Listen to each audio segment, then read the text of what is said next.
On se retrouve dans l'info du vrai avec Florence Portelli. Bonsoir. Bonsoir. Maire Les Républicains de Taverny, vice-présidente du groupe à la région Île-de-France. On va parler évidemment de l'état de la droite. La droite écartelée entre différentes chapelles. Mais d'abord l'actualité. Emmanuel Macron est en Inde. Il a appelé les États-Unis à un dialogue exigeant avec la Corée du Nord. On a appris évidemment que Donald Trump et Kim Jong-un allaient se rencontrer à la surprise générale au mois de mai. Qu'est-ce que ça vous inspire ? Rien, il fait son job, là, pour le coup, de chef d'État. La solution en Corée du Nord ne passera que par la voie diplomatique. Il y a eu des avancées positives et encourageantes, malgré le caractère extrêmement particulier du dirigeant de la Corée du Nord, avec le début de tractations entre la Corée du Nord et la Corée du Sud. Et c'est vrai que la voie diplomatique semble être enfin privilégiée. Donc il est temps que Donald Trump s'y mette aussi. Alors la diplomatie n'est pas son fort, n'est pas sa vertu première, mais il semble aussi avoir percuté là-dessus au moins. Et je pense que c'est un espoir. La France, l'Europe pèse assez peu finalement dans ce dialogue entre les États-Unis, la Corée, la Chine. C'est vraiment un dialogue de géants par rapport à nous ?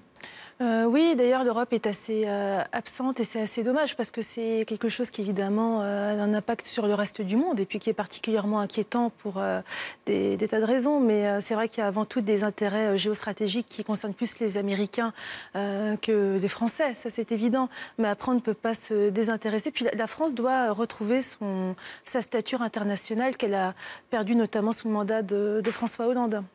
On va parler de la droite. Comment est-ce que vous vous sentez aujourd'hui chez les Républicains, Florence Portelli ? Écoutez, moi je me sens toujours très bien, soit chez les Républicains ou dans ma vie en général. Après, vous dire qu'aujourd'hui tout va bien dans le meilleur des mondes, ce serait faux. On a perdu une élection qui était dite imperdable. On a pris après une déculottée législative. La situation est compliquée. On a des oui, vous avez été très critique contre Laurent Wauquiez, donc c'était pour ça que je vous pose cette question-là. Est-ce que vous vous sentez toujours aussi bien dans ce parti ? Quand on est candidat à une élection, on propose autre chose. Donc il a gagné, c'est bien, mais maintenant il faut rassembler. Et le rassemblement, ça ne se décrète pas comme ça, c'est pas un slogan. Ça se vit, ça s'incarne, et ça demande aussi une certaine stature et une certaine façon de se comporter. Et voilà, on est dans l'attente de ça. Je crois que les électeurs de droite l'attendent. Mais rassembler, c'est pas ce que vous faites, précisément, puisque vous êtes devenu secrétaire général du mouvement politique libre de Valérie Pécresse. C'est une chapelle, encore une fois. Est-ce qu'encore une fois, vous êtes les frondeurs, les frondeuses, en l'occurrence, de la droite ? Non, pas du tout. Mais c'est ça le rassemblement ? Non, vous remarquerez que Libre a un positionnement particulier. C'est un parti qui a été agréé par les Républicains en bureau politique au Conseil national. Laurent Wauquiez. C'est un parti ou c'est un mouvement ? C'est un mouvement, mais qui est au sein des Républicains. Mais ce qui est intéressant, c'est que vous pouvez être à la fois chez les LR et être à Libre. Et je vous dis encore une fois, Laurent Wauquiez a approuvé le principe. Et en même temps, ne pas être chez les Républicains et rester chez Valérie Pécresse. Et je pense que c'est bien, parce qu'aujourd'hui, on a une hémorragie de nos militants. On a une hémorragie même de nos sympathisants qui ne se reconnaissent plus dans la droite d'aujourd'hui. Et ces gens-là, il ne faut pas qu'on les perde. Et pour ne pas les perdre, je pense que Libre est une bonne démarche, parce que ça permet à ceux qui sont chez les Républicains de dire voilà, il y a ce mouvement qui existe et dans lequel on se sent bien. Et puis pour ceux qui ne sont pas bien chez les Républicains, de se dire il y a un endroit où on a une terre d'asile politique, si je puis dire, idéologique, dans laquelle on peut rester. Donc, je pense que c'est une drôle de façon d'envisager le rassemblement, de créer une chapelle dans les Républicains, surtout quand on sait que Laurent Wauquiez a remporté l'élection à 74% des voix. Qu'est-ce que ça pèse Libre aujourd'hui ? Libre, je pense, pèse beaucoup de choses, parce que sinon, d'ailleurs, les Républicains n'auraient pas approuvé la création de ce mouvement. Je vous dis, encore une fois, ça a été approuvé, voté en Conseil national des Républicains. Et non, ça pèse énormément, parce qu'il y a des courants très différents qui s'y retrouvent. Par exemple, je suis plutôt issue du séguinisme. Vous voyez, je suis secrétaire générale de ce mouvement. Il y a des gens qui sont issus du juppéisme, des différentes chapelles qu'il y a eu au moment des primaires pour l'élection des Républicains pour la présidence de la République. Donc je pense que c'est bien, c'est très large et c'est surtout un mouvement très ouvert et qui respecte les opinions des uns et des autres. Avec des départs encore à prévoir, je pense à Jean-Pierre Raffarin, Alain Juppé qui n'a pas renouvelé sa cotisation. Il va y avoir comme ça encore des hémorragies, encore des fuites. Je n'espère pas, mais en tous les cas, la démarche de Valérie Pécresse est justement une démarche pour éviter l'hémorragie. Valérie Pécresse, est-ce qu'elle se prépare à l'élection municipale contre Madame Hidalgo ? Est-ce que c'est son objectif ? L'objectif de Valérie Pécresse, c'est de donner le meilleur bilan aux Franciliens, puisqu'elle est à la tête de la région Île-de-France, qui est la première région de France. Elle travaille d'arrache-pied. Je suis conseillère régionale auprès d'elle et je suis admirative de son travail. Il y a un gros travail qui est fait. Elle a proposé d'ailleurs à Madame Hidalgo un autre plan, plutôt que son plan complètement loufoque sur la piétonisation des voies sur berge. Donc c'est quelqu'un quelqu'un qui travaille pour sa région. C'est sa seule ambition aujourd'hui. D'accord, mais il y a quand même une opposition à Mme Hidalgo. Il y a quand même des choses qui se mettent en place en perspective de cette élection municipale de la part de Valérie Pécresse. On est très très préoccupé par le devenir de la région Île-de-France. Quand il y a des difficultés à Paris, évidemment, ça impacte parce que contrairement à ce que pense Mme Hidalgo, Paris est une capitale et c'est pas comme le nuage de Tchernobyl qui s'est arrêté à la frontière. Là, c'est pareil, la pollution ne s'arrête pas aux frontières de Paris. Et Valérie Pécresse a une vision qui est très globale et elle tient pour cela à rester à la tête de la région Île-de-France et achever son mandat pour apporter du mieux. Valérie Pécresse a vu Nicolas Sarkozy pour parler du Grand Paris, encore une fois. Est-ce qu'il l'a adoubé? Est-ce que pour cette perspective de prochaines élections? Écoutez, Valérie Pécresse n'a pas besoin d'être adoubée par Nicolas Sarkozy parce que ça a été une de ses ministres. Elle a mené à bien la réforme de l'enseignement supérieur avec beaucoup de succès et beaucoup de courage d'ailleurs. Ministre qui a été au bout d'une réforme concernant la jeunesse. Vous savez que dans ce pays, c'est pas si simple que ça. Les périodes ont reculé beaucoup sur ce type de réforme, donc elle n'a pas besoin d'être adoubée.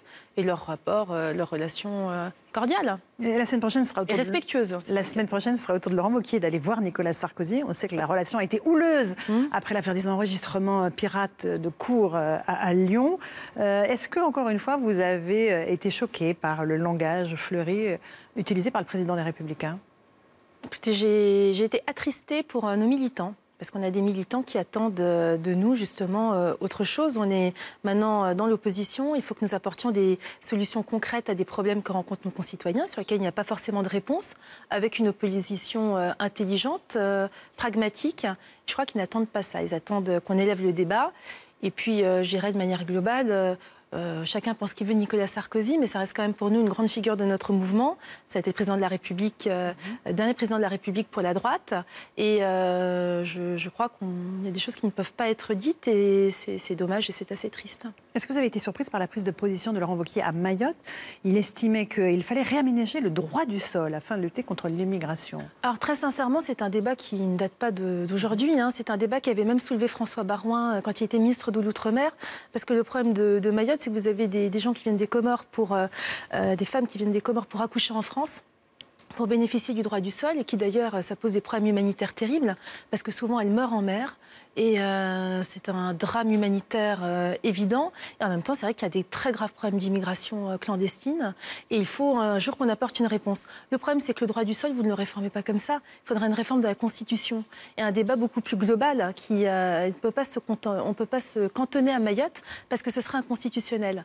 Donc on ne peut pas dire ça de manière... il n'a pas tort sur le débat, mais le débat doit être beaucoup plus global, et doit porter justement sur un réaménagement de la Constitution éventuellement. Quand est-ce qu'on va entendre la droite à nouveau porter un projet? On a l'impression que vous êtes perdu dans des querelles de personnes et d'égos, et que le rythme des réformes imposées par Emmanuel Macron vous laisse complètement abasourdi.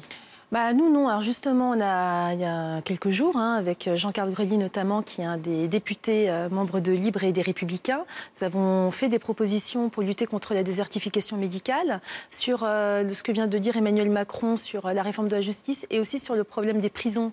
Nous avons demandé aussi qu'il y ait des prisons alternatives, entre guillemets, pour l'incarcération des personnes qui n'ont pas commis des infractions très graves. Enfin, on propose des choses... ce que propose Emmanuel Macron. Non, pas tout à fait. C'est pas tout à fait ce qu'il propose. Et puis sur la réforme des institutions, nous aurons aussi notre voix à porter. Il y a des choses qui vont dans le bon sens. Par exemple, la réforme du CSM, c'est très bien. Le Conseil supérieur de la magistrature, pendant oui. Et en revanche, le musellement du Parlement, notamment de l'opposition parlementaire, avec la restriction du droit d'amendement, c'est un sujet sur lequel nous allons nous opposer. Donc non, nous sommes dans la construction, dans la proposition, et vous n'entendrez pas de ma part des petites phrases ou des choses qui peuvent faire l'objet d'un tweet. Et encore une fois, sur la question des prisons, le président, en tout cas le gouvernement, a proposé qu'il n'y ait pas une automaticité des peines, qu'en dessous d'un mois, il n'y ait plus de peine de prison. Il faut bien, évidemment, faire en sorte que les prisons soient moins surpeuplées. Mais d'accord, mais déjà, il a proposé des choses qui sont déjà existantes, ce qui est un peu inquiétant, parce qu'on se demande s'ils connaissent si bien que ça le code de procédure pénale. Je crois que de manière globale, les réflexions en matière pénale mériteraient peut-être une vision beaucoup plus globale. La dernière fois qu'on a eu vraiment une vision globale, c'est au moment des lois Perben, donc ça date du début des années 2000. Et maintenant, vous avez des lois disparates où il n'y a pas vraiment de réflexion d'ensemble, par exemple, sur véritablement le rôle du juge d'application des peines par rapport à son rôle et la différence qu'il peut y avoir entre la peine qu'il prononce et celle qui a été prononcée par le magistrat du siège en audience. Il y a des sujets qui sont peut-être plus complexes que cela. Puis je crois que l'annonce des places de prison supplémentaires est une bonne annonce, mais qu'elle n'est pas suffisante. Il avec 15 000 places de prison supplémentaires. Et puis derrière ça, il y a aussi tout le problème de la prévention, il y a le problème de l'acculturation d'une partie de notre société, il y a des problèmes sociétaux qui sont très importants et sur lesquels on n'entend pas le gouvernement qui est très prudent. C'est un gouvernement qui fait des réformes, mais sur certains sujets sociétaux, il est extrêmement prudent. Conservateur. La prudence, c'est bien, mais l'excès de prudence, c'est un peu dangereux. Merci beaucoup Florence Portelli. Très venue ce soir dans l'Info du Vrai. L'émission, elle est rediffusée ce soir à partir de 21h30 sur CNews. Tout de suite, sur Canal+, Mademoiselle Agnès pour À la mode, suivi de Canal Bis avec Jordi et Martin. Lundi, vous retrouvez Yves Calvi pour l'Info du Vrai. Bonne soirée, bon week-end à vous.